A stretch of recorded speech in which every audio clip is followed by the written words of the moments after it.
Limbayat police station વિસ્તારમાં રહેતા એક બેને પોલીસ શહેર પોલીસ કંટ્રોલ રૂમમાં એક કોલ કર્યો હતો કે એમના પતિ એમને ઝઘડો કરે છે અને એમને મારે છે.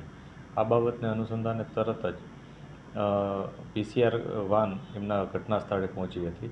આ દરમિયાન એમના પતિ ત્યાંથી ડરીને જતા રહ્યા હતા અને ત્યારબાદ તેઓએ ફિનાઇલ એસિડ પી અને સુસાઇડ કરવાની કોશિશ કરી હતી અને જેથી તેના પરિવારજનોએ 108 બોલાવી અને ટ્રીટમેન્ટ ચાલુ કરાવી હતી. ટ્રીટમેન્ટ દરમિયાન તેમનું મૃત્યુ થયું હતું, જે બાબતે અનનેચરલ ડેથનો કેસ રજીસ્ટર કરી અને તપાસ ચાલુ કરવામાં આવી હતી. પીએમ પણ કરવામાં આવ્યું છે. આ બનાવ 18 તારીખનો હતો સાંજનો. ત્યારબાદ બીજે દિવસે બપોરે એટલે કે 19 તારીખે બપોરના સમયે એમના જે મોટા ભાઈ છે જીતેન્દ્ર નાયકા, એને પણ આ બાબતથી ખૂબ જ સદમો લાગ્યો હતો અને પોતે આઘાતમાં આવી જઈ અને પોતે પણ એ જ પ્રકારે એસિડ પી ગયા હતા. આ એસિડ પી જતાં તેમને પણ હોસ્પિટલાઇઝ કરવામાં આવ્યા અને હોસ્પિટલમાં ટ્રીટમેન્ટ દરમિયાન તેમનું પણ મૃત્યુ થયું. જે